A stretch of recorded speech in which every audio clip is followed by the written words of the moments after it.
Joyce, gik moko ariyo wuok paro ma osiepa Cecil kelo.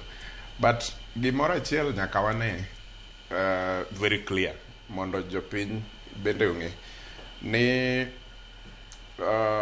parties ariyo ma iluongo ni broad based sani gi gine parties man gi structures gi grassroots and everything ma political party onengo bedgo, kendo over the time ute fwambo kaka magu gi mamoko useneno ka nyiso kabind romo ODM romo from the grassroots all the way to central committee. UDA the same. UDA e higa mokalo ne otimo grassroots election across the country, the same to ODM. Koro okinyal wacho ni parties gi nimbi nitiere opposition, especially ma osiepa ni mention ng'ato kaka Sifuna maonge gi party and still a member of ODM nyaka samwa bete piny unless ni no resign gokinyi kawuono to news pok ochopona. But so far Sifuna pod member of ODM, Orengo pod member of ODM gi jok magin gogo te until the day they will decide mondo officially gi resign kata giwuog e party. So joka kata party pod onge go. Ng'ata bilano okinyal wacho ni nigi mbi nikech pok ipimo mbine no with anything. Onge gimoro amora mosemesha pek gi no other than the crowd. Ng'ata pool crowd jite nyalo pool kata kopio sani kwa wuok go oko ka to wacho no odwa riere Kibra ka one jopiny. Sisi ndio kopiny. Tibro winjo mana ka jopiny wacho ni sisi ndio kopiny. Ine matum nyawe. Kendo gi obiro wacho ka gigo wini kopio ine midhi landi kata kopio no tung'e ni ok dhi landi. Koro gimwaseneno mar Sifuna cha is a moment, to that moment ng'ato ka ng'ato bedo go. Matiangi no bedo kode. If you could go to the archives mayod pichni mar Gusii Stadium sama Matiangi no America koduogo kaeto dhi piny dalagi ni nyalo neno mano.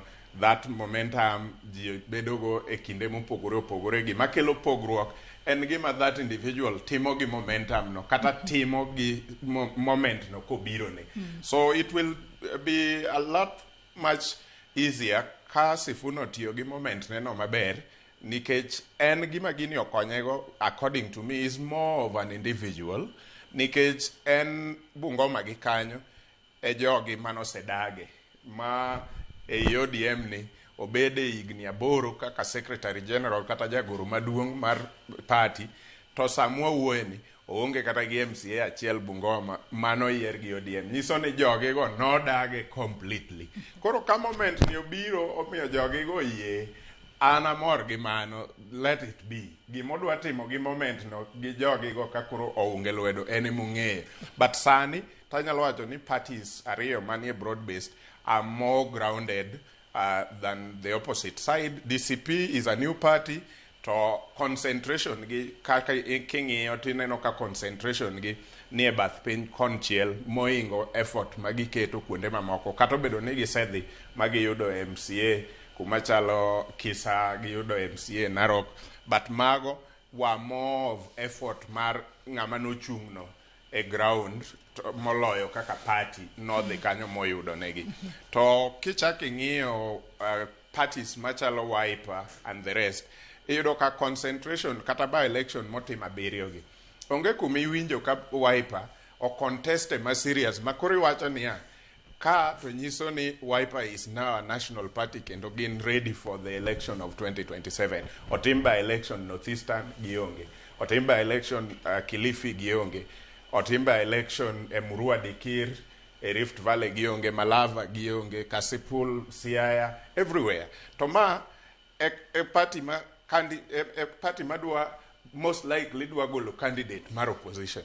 So kiwacho ni jogi ni osewuotho kanyakla kendo gin gimbi, unless you give me another thing mopogore gi magin go ni mato ok nyis mbi. In another thing